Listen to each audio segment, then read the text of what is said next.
We're live as Channel Television's headquarters, and it's our coverage, robust coverage, I might say, of the Kogi and Bayelsa elections. Now, before we went on that other side of the break, we were telling you about the process in Kogi being suspended for now until 9 a.m. We have our correspondent, Terry Ikumi, who's on standby. Terry, so just talk us through what you've been through and the latest right now coming out of Kogi.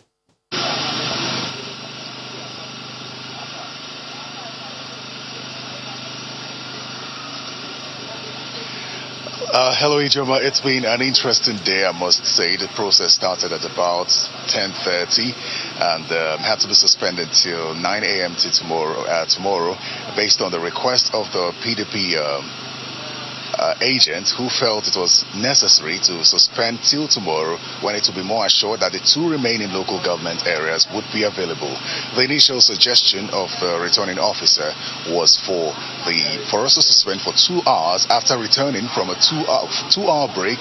He wanted us to suspend for another 2 hours to allow Ibaji and Lokoja local government areas come, but that's not the case. We will now reconvene at 9 a.m. tomorrow. It's been an interesting process, I must say.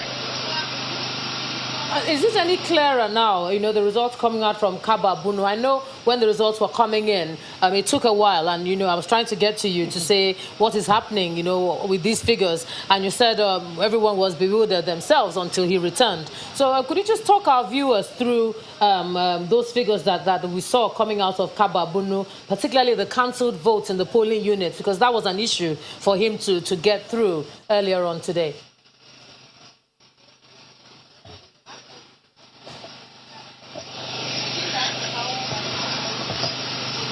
Okay, so I think it's still the same thing as what we had initially. It's still the same figures. I'll just read out the exact figures that we got from Kababunu. Total registered voters, 74,789. Accredited voters, 26,660. APC got 15,364. The PDP had 8,084. The SDP had 364. The total valid votes were 23,969, rejected votes 422, and the total votes cast 24,391. And then he went further to say that the total number of votes cancelled were 22,293. In fact, at some point, the agents just felt it was necessary to let him walk away, and these figures would probably be reconciled eventually. There were no further details given about that. There were some calls by some of the agents to have voting results cancelled in certain areas based on overvoting and violence, and results being declared in areas where it should not be declared. All right, thanks a lot, Terry. Do stick with it. I know you say till tomorrow morning, 9 a.m., but do get back to us if you have anything specific you would like to let us know. I'm going to go back to you, Sheung, for you to... Yeah, because I was wondering that the governorship election is not the only election in Kogi State. Okay. I wish we had opportunity to ask Terry also to confirm to us whether or not the Kogi West Central District election collation has been concluded, because the information we had before we came into the studio is they had 6 results from the local government. Out of the 7, they were expecting results from Lokoja, one of the local government areas in the senatorial district. But that's one of the results also. Yeah, but just for Bayelsa, we have our correspondent telling us that the REC and other officials have returned to the auditorium. Remember that Dobra told us they were on a break. Yeah. The collation will resume pretty soon. They've returned. Just to tell you that, I mean, this is all coming on really fast and furious. We should stand by. I think one of the players joins us now from our Abuja studio in the Kogi governorship election. Okay, let me come back to Professor. Yeah, because I think we don't want to be accused of just having just 2 parties we're talking about. Yeah. So indeed, we will get back to that. Absolutely. So, Professor, in all of this that you've seen, the counter-accusations, the accusations, and some of the rejections, some people will say, oh, in some climes, people take the results and they move on. In this climb is a climb where we see rejection of results. What do you make of those kind of early, in fact, results have not been totally announced, but we are seeing this kind of rejections and people asking for cancellation? What are your thoughts on that? Well, I think it's all part of the problem we have with the process itself. people don't trust those who are in charge, returning officers, polling agents, and so on. They don't trust them. And they believe that what we are witnessing is a manipulation of what is taking place. And the correct results are not being given out. But if there is trust, if everybody is doing his or her job well, this should not be an issue at all. Because it's simply, you cast your votes, you wait, the results are counted, we are all there when it's being counted, challenges are being made, but if that trust is not there, if there are outside influences operating, then people will raise questions. Prof, we talked to Hidayat Hassan yesterday of the CDD, and she was, bewildered by yesterday's process. That was the whole election being carried out. And she said that the bar, this particular election has lowered the bar in terms of the conduct of our process and our electoral laws generally. When you look at today now, the collation process, she was talking about that from the conduct on the field. Looking at the collation process, do you think it's lowered the bar from what played out in the collation centers today? Yeah, the collation is almost the end of the process. And what she was probably talking about, and what I believe, is that what is coming out of that process to be filtered and counted and results declared. What is interesting to me from what I have seen so far is that we've not had too many cases as we did in February, March, of people actually going into collation centers, disrupting the process, and running away or snatching ballot boxes. Maybe it has happened in some places, but from what we have seen on the field, I don't think that has been common here now. But I think the reason for that may be that, we are having elections in only 2 states. So there's a saturation of security forces policing and ensuring that people behave and intercepting. And it'll be interesting to see where there is disruption. We have some case of disruption.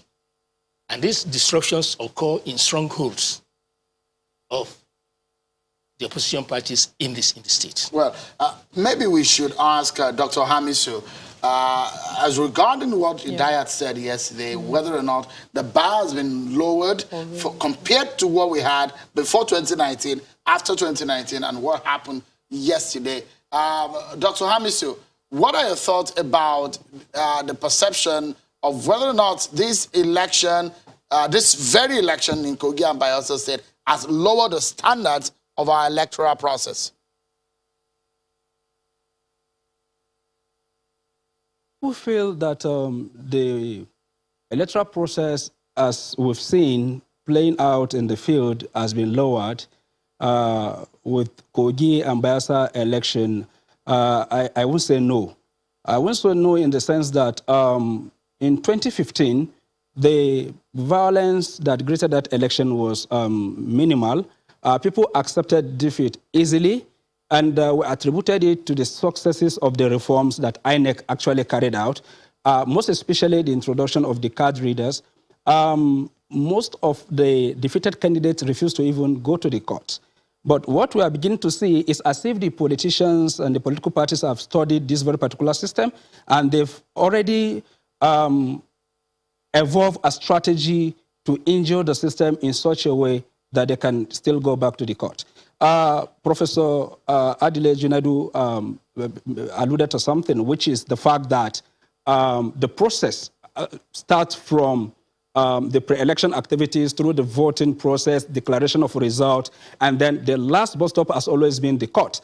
But by 2015, with the card reader, victory in the court was really denied to some of the politicians. So what we are beginning to witness now is the return of violence to undermine the process, create alibi, create evidences, create situations that will warrant people to go back to the court. Remember, in this country, there is a formula that is operated by the politicians, which is that rather than being rigged out and heading to the court, that you should rig out your opponent and you should be taken to the court, because it is believed that when you get to the court, you can sort yourselves out. So victory is no longer being declared by INEC now. Victory is being declared by the court. And, our court, you have to prove it beyond reasonable doubt that somebody hurt you. How do you do that if there are no scars on your body? But again, there is this saying that those who run away from the scene of violence can only live to tell their stories, because dead men don't tell their stories.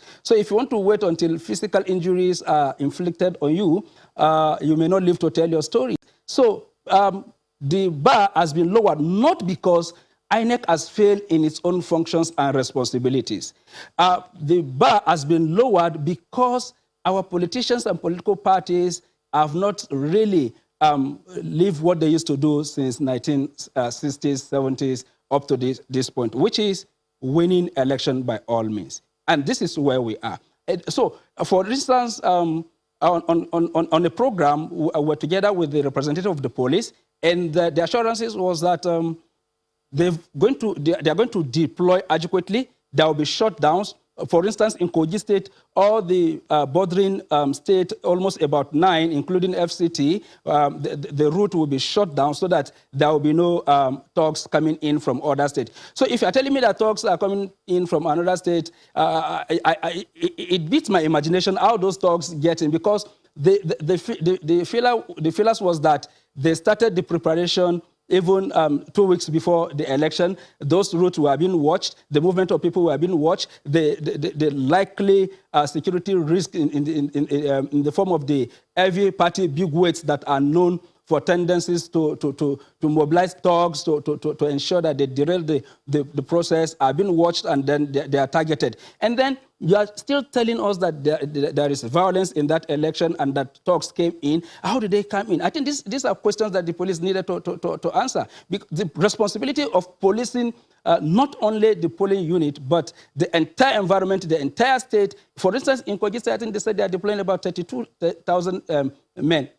Altogether, including Bayelsa, 62,000 police officers. And yet we have violence. So what went wrong? The second people that needed to be asked this question are the politicians that have not given up their antics of winning power at all costs, by all means. Whether they're going to kill everybody, it doesn't concern them. They are willing to do that, and they will do it, and they will go scot-free. The only thing you will hear is people have been arrested. What happens after the arrest? You don't get to hear anything. So we're saying that the security agency should be asked this question. The politicians too should be asked this question. Exactly. I'm just going to go ahead and go back to Mr. Okoye. Yes, we'll come back to you, Dr. Hamisu, but I wanted to get something in. I know Shehu is dying to get a question into Mr. Okoye, and he will. But I would like to ask you about some of the pictures that we saw. In the spirit of looking at where the bar is, let us look at where the bar is for INEC. We had pictures of ad hoc staff in boats. It looked like a very hurried arrangement. You know, you had little young boys trying to call them to, to use their boats and all that. And I couldn't help but notice that there were no life jackets. This is a question I put to our correspondent yesterday, and she said she didn't quite see any. For some of the local government areas that she said were about 6 hours away, that's quite a boat ride. Did INEC not think about those who may not be able to swim and whether or not they were well equipped to go where they were going? Remember, it was flooded, and I was assumed that this plan was made. What happened, Mr. Okoye? Well, in relation to the riverine areas, especially in Bayelsa, the commission made adequate arrangement for life jackets for all the ad hoc staff and all his own other staff that we are going to superintend the election in some of the riverine areas. And based on that, we also made arrangements with the Navy, who provided over 70 gunboats to escort all the ad hoc staff on the high seas. So we made arrangement for all these things, and I'm confident that some of these things we are deployed. The situation was very difficult. Some of these young men and women have never been to the high seas before, and a few of them had to pull out because they just couldn't withstand going on such a... Perhaps if we have the visuals, maybe you jog your memory a bit what we're trying to say. If we have the visuals of those of the ad hoc staff in those boats, they didn't have life jackets on. So perhaps you made the arrangement, but I don't know, maybe something went wrong, in the line of logistics, because we did see them climbing into those boats with just the reflective jacket. So that's why I'm asking the question, in terms of raising the bar for INEC, what could be done better, for your planning? Well, you see, we planned for this particular election. We planned and we planned well. Some of the non-sensitive materials required for this particular election were deployed to the 2 states at least a month before this election. It was just the sensitive materials that were deployed just a week to the election. And we also deployed straight from the central bank to the various registration areas. Some of the scenes you are seeing are just areas that are flooded, not really some of the COP members that we are going to Southern Ijaw and some other distant areas. But in some of the communities, there was rain, and some of them, the areas were flooded, so they needed a remedial measure to get to the polling units. So some of those areas were not really inside the sea, but there were communities that were flooded, and we didn't factor in a situation that some of those areas will not be passable. So it was just a temporary measure to get to the polling units and get to the communities. But for those ones who were on the high seas, who were going to Southern Ijaw and other far-flung areas, we did make arrangements for life jackets, for the boats that they used, and for gunboats that escorted them to those far areas. Okay, there they are. Well, let me just fast forward a bit and talk about the collation today. Yet again, many people who are watching the process at home, on television, etc., are talking about the time it takes for us to get the numbers in. And I know whenever this narrative comes up, we go back to the law to say it just has to be manual. Is there anything we can do? You don't want me to go back to the law? Yes, because they will say that is what it provides. Manual, for now, it's not electronic. So what is the plan? Are we going to head to 2023 with that same, I don't want to call it an excuse now, but with that same line of reasoning? Well, there are 2 issues involved here. The first issue is the law. If you look at Section 73 of the Electoral Act 2010 as amended, it provides for what it calls a step-by-step approach to the collation of results. And it also approves that the results must be collated in approved forms. And for the polling unit, it provides that we must collect the sort out the results and enter all the results in Form EC8A. And after all the results are entered and the scores of the candidates are announced, that we must move to the second level of collation, which is the collation at the registration area centers. When you get to the registration area centers, the results will be collated by the collation officer into Form EC8B. From there, it moves to the local governments, then from the local governments to the states. So the first thing that needs to be done, if we do not want this particular process, is to change the law. But as of today, the law provides for a manual process of collation.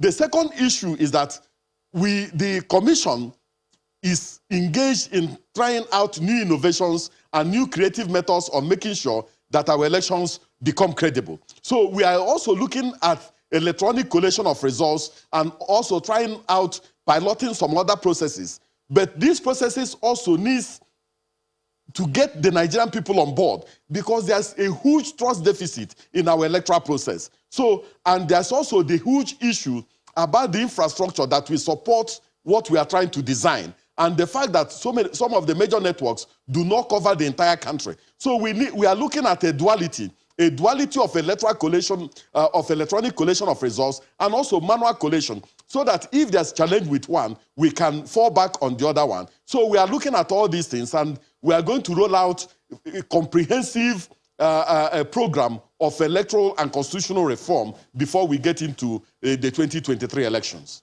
When you're asking a lawyer and especially a national commissioner of INEC in charge of publicity and voter education, that kind of question, you must be ready for a 1-hour answer.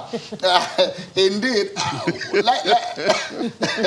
That's Mr. Okoye for you there. Yeah, but we must ask these questions. Absolutely. Those are the questions on the minds of Nigerians. So we have some live, yeah, absolutely. Some live pictures for you in a moment. We might be returning to the Collation Center in Bayelsa State, where we're expecting that exercise, the collation exercise, and the process might be concluded shortly. But Mr. Okoye, if you can quickly answer this question, please, in the fastest time that you can. Accreditation were done without using card readers in a number of polling units across Bayelsa and Kogi State. Is that permissible by INEC procedure for elections or by the Electoral Act? We also saw cancellation due to the non-usage of the card readers. What is the position of the law or INEC procedure on election on that? Well, our procedure, as encapsulated in our regulations and guidelines, is that the use of the smart card reader is mandatory, and that if any presiding officer refuses to deploy the card reader for the conduct of election, that it amounts to the dereliction of duty. And if any community resists the use of the smart card reader, that community will be given 0 votes, and it will be taken that election had already taken place in that particular polling unit. So it is a confirmatory process, and it's an authentication process, and it is its use is mandatory for the purposes of this election. So what of the case where the card reader fails? Well, if the card reader fails, what we call sustained failure, and it is our registration area technical assistants are unable to rectify it by 2 p.m., the election will be taken to the following day. But if they're able to rectify it, the election should proceed as normal. And we deployed sufficient smart card readers, and we also deployed sufficient redundancies to make sure that we can take care of any contingency and any eventuality. To come back to this smart card reader issue, I know, when I raised it initially, you said that it was just it was an isolated case and all that. But we still have that same problem, or it was an issue in the Ilafin area as well, in Yagba local government area. I'm bringing it up again because where INEC should take its own responsibility, I believe is something that you should say. You should know what I mean, Sheon, because at the end of the day, it wasn't just, you said you should give yourself a pass mark. I'm not giving you a fail. It's not my job to do that. But I'm just trying to bring out some other areas where the smart card reader had a problem, Mr. Okoye. Very well. Well, if the smart card reader, if for any reason we are unable to deploy the smart card reader to any polling unit, we take responsibility and we go back and conduct the election the following day. If we deploy smart card reader and for any reason the smart card reader fails, we now move the redundancies to that particular polling unit, or we fix the smart card reader that has failed. But if there's what we call sustained failure, on account of our own fault, we will suspend the election till the following day. So, and we apologize to the voters who have lined up in order to exercise their democratic franchise. So definitely, if there's a failure of the smart card reader, we take responsibility because technologies do fail, and some of these things can fail despite all efforts. We just heard results from Southern Ijaw, the Southern Ijaw local government area in Bayelsa, APC with 148,803, PDP with 4,899. In case you didn't hear the figure, APC with 124,803, PDP 4,899. Total number of registered voters there, 165,449, and those accredited 1375. 75, and we continue with our discussion here in the studio. Southern Ijaw is the second largest, with the second largest population, voting population in Bayelsa State after Yenagoa, and is perhaps one of the most difficult areas to access in terms of the terrain of that area. And even to police as well, because remember the comments that came in of materials being hijacked from Southern Ijaw and all on their way. Elections could not be completed in Southern Ijaw 4 years ago twice. It took a third try before INEC could conduct elections. So if you're looking at it, is this good or bad? I think for us, having a day after election result from Southern Ijaw, I mean, it's a good one. Well, Mr. Okoye will be happy with you. Absolutely.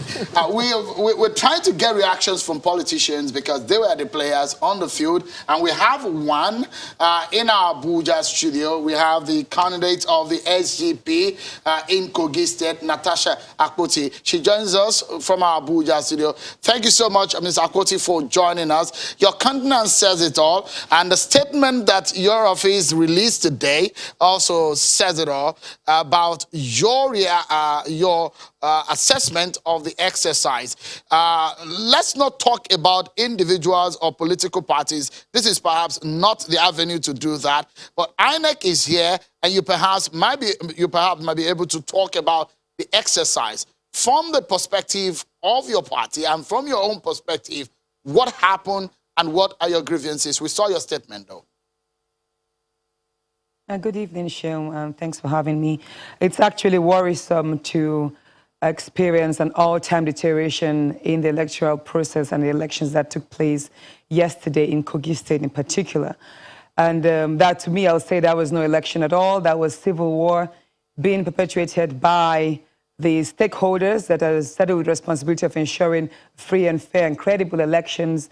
That's total abuse of process by INEC, and abuse of duty by the security agencies, the police in particular.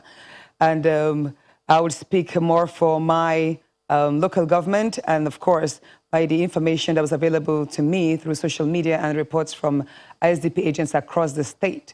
And first, I'd like to say that the result sheet did not have the SDP written on it. The result sheets in most of the polling units did not carry the SDP on it. So in my polling unit, it was written with a pen, some pencils. Another flaw that was noted was the use of 2015 ballot papers, showing, if you had checked your WhatsApp, I sent to you just before appearing here, some of the ballot papers that were used, 2015 printed. Now you begin to ask, what happened to the 2019 ballot papers? It would interest you to know that these sensitive materials were in the hands of the APC and they were being thumb printed. So what happened there on the field was just a mere exercise just for the cameras. The real election took place overnight in some strategic locations. The government. But we cannot talk about political parties. I know that, you know, being fresh and all that, you do want to talk about that. But let us stay with the exercise and, you know, how it was conducted. And for that reason, I'm going to ask Mr. Okoye to respond to her grievances there. Mr. Okoye. Yes. As I have explained at a different forum, the Independent National Electoral Commission had excluded the SDP as a political party from participating in this particular election on grounds of the fact that they nominated an invalid deputy governorship candidate. Now, the SDP as a political party went to court, and the court asked the Independent National Electoral Commission to restore SDP on the ballot, and we did. And then almost 3 days to the election, the court also asked us to restore another political party on the ballot, and we did. So the implication is that we printed a new ballot paper with the SDP, and then we drew that particular ballot paper, and also printed and imputed the APM into the ballot. Now, the result sheets are bigger and more bulky, and those result sheets had already been printed before the court gave an order that we should impute the SDP and the APM on the ballot. So what we did was that we had other columns, and we directed all the presiding officers that the moment, since the SDP was on the ballot for the election, the moment the results are being collated and the moment they begin to put the scores of the candidates, that they should input the XDP with biro on the result sheet. So yes, we inputted the SDP on the result sheet with biro, but the SDP was on the ballot and the APM was on the ballot. Did you say biro? I mean, you mean it was handwritten? Sorry, Mr. Okoye, it was handwritten on all the ballot papers? Or let us understand. Not the ballot papers, the result sheets. And there is only one result sheet for each polling unit. And these result sheets contain the logo of all the political parties. So what happened was that because these result sheets are bulky, and we couldn't begin to reprint the result sheet for all the polling units. Yes, I know you're talking about the result sheet. So the SDP was on the ballot paper. It was on the ballot paper. What year? You know, she talked about 2015, an old ballot paper being used. And that's actually what we wanted you to respond to before you talk about the result sheet. Was it for 2019 or were there 2015 ballot papers being used in circulation? That is what she's talking about. Frankly speaking, when she's talking about 2015 ballot papers, I don't know what she's talking about. Because, just a minute, you don't interrupt me. Because we printed the ballot papers in relation to this election based on the number of political parties that submitted their valid nominations. And only 23 political parties were originally on the ballot.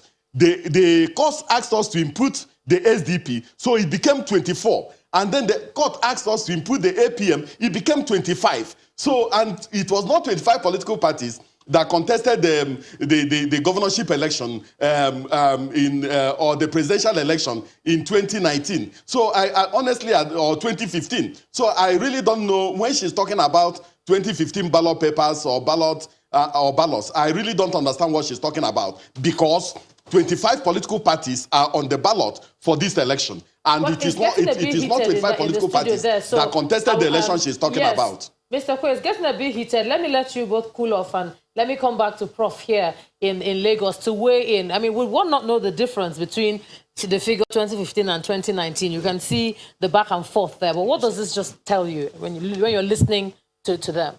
Well, it's difficult to say, because I've not seen the ballot paper that she's referring to. INEC is claiming that ballot papers were printed to take into account the two parties that were asked to be put on the ballot. So, and I would tend to believe INEC unless we see something to the contrary. Yeah, but result sheet with result sheet is a different issue. Yeah. And he has explained that it's a bulky document, you know, and it's so bulky that it's not something you can do in 3 or 4 days. So, as a matter of exigency, they just wrote. So, weighing on this 11-hour judgment that is part of the problem one is talking about the process. Because if courts wait till 2 or 3 days before elections to give judgments, then in this particular case, you either postpone the election to get all the parties to do everything, including the result sheets, or you go ahead. So I think, you know, the courts are getting too embroiled in the whole process also, and that is a problem that we have. And I think it's also because people rush to courts as a way of stalling the process, as a way of getting attention to themselves. And I think the courts have to be mindful of this. No, Sheila, some people say that it always works. So it's a formula that has worked. You rush to court and then you get what you want. So I don't know, Sheila, I don't know. I mean, this has caused a lot of trouble. I mean, in recent past. I mean, in recent time, we've seen judgment come few days before. Imagine what happened in Bayelsa. Exactly. No, it happened in 2019 election in Zamfara, in Rivers, where you have judgment come few days before the election. It puts INEC in the most difficult situation because INEC is in the middle. It creates logistic problems. Exactly. And some of these papers, the INEC may not be able to tell us where they are printing them from. But you bet that the papers were not printed in Nigeria. So do you think that it was just this whole 24-hour, 11th hour issue that is causing, you know, what the SDP seems to feel? Yeah? I think so. So I mean, maybe we should allow Dr. Amisu to come in. What do you make of this, Dr. Amisu, and what do you perhaps think could be the implication of some of these scenarios playing out? Well, in 2019 general elections, this same issue came up. I thought by now, the judiciary, just like any other stakeholders in the electoral process, would have been able to review the impact of their decisions on the electoral process, and as well improve and enhance the process in such a way that it will not impact negatively on INEC's logistics planning. For instance, if you give judgment 2 days to election to get a particular party on the ballot, it means that INEC was going to reprint all the ballot papers. It's going to equally affect deployment of ballot papers to the destination. And then what you get in the process will be what Cynthia was talking about. The post did not commence at the appropriate time. You find some wards that are closer to the state capital commencing voting before those that are farther. And in the final analysis, it will equally affect collation. It will equally affect the days it will take to collate and announce the final result. We're not even talking about the cost to Nigerian citizens, because it means that the whole printable resource that has been printed prior to the judgment stand condemned. Then you have to budget for new ones and you print that. So the cost of giving judgment 2 days to election, a day to election, 3 days to election is enormous on this country. And it is part of the reasons why you're having this kind of agitation. So I would recommend that going forward, just like INEC used to do, the police used to do, and the civil society organizations used to do, after every election judgment that has been given, the judges or the judiciary should be able to meet and review most of this. Because sometimes, again, you have conflicting judgment. You now put INEC in a situation that INEC will continue to speak from both sides of its mind. So today, you order somebody to be put on the ballot tomorrow, you order the same INEC to remove the person. So what sort of inconsistency is that? It shows that even the judiciary is not even helping the process to improve. This is just my candid opinion. Okay, Mr. Okoye, let me come to you and ask, to what extent does this chaos, you know, when you talked about looking at this 11th hour judgment and, you know, the fact that you had to write, you know, with a pen, writing the name of a party and all that, to what extent do you think this puts people off, you know, participating in the process? You know, they get there, they distress themselves, and at the end of the day, either their votes are voided or they begin to hear this type of thing. What do you think, Mr. Okoye? Well, if you look at the processes leading to the 2019 elections and the processes thereafter, you will find out that we had more pre-election matters than we had post-election matters. And most of these pre-election matters arise from the inability of the political parties to conduct their primaries in accordance with Section 87 of the Electoral Act and also in accordance with the constitution of their political parties. Now, if you also look at some of the challenges we had with these two off-season governorship elections, you will also see that most of them arose from the actions and inactions of the political parties. Some of the political parties, when we issued regulations and guidelines, and the political parties also had our timetable and schedule of activities relating to when they ought to do certain things. We said, submit your nomination papers on the 9th day of September 2019 at 6 p.m. Some of them refused to come and submit before at 6 p.m. or before 6 p.m. and came at 12 midnight to come and submit. And we refused to collect their papers and they went to court. The Constitution, Section 177 of the Constitution, prescribes the minimum qualifying requirements that a political party must, a candidate must satisfy. Some of the political parties nominated underage candidates, and when we said they submitted invalid nominations, they went to court. So it was a culmination of some of these things that gave rise to some of the small challenges we have. But I believe that going forward, one of the things we need to do is to have a threshold and a cutoff period within which all pre-election matters must be determined at least 45 days to an election to enable the Independent National Electoral Commission have some level of certainty so that we can print ballot papers, print result sheets, and do our deployment without any hitches so that we can have a seamless electoral process. I guess that's a very perfect point for us to take a breather. We'll go on break, but when we come back, we'll briefly ask Ms. Akpoti what she wants because the exercise is not quite concluded. That's why we want to stay within the premise of the law to say what is right and justifiable within the premise of what the law permits us to do right on the live program. We take a break, and when we come back, we'll talk to her and get reaction from INEC. We'll be right back. Thank you so much, everyone. Wherever you may be watching, it's still the Channels Television Election Studio where we're monitoring the Kogi and Bayelsa elections. Some of the final moments on the program as we keep our eyes on the Collation Center. We understand, Ijoma, that...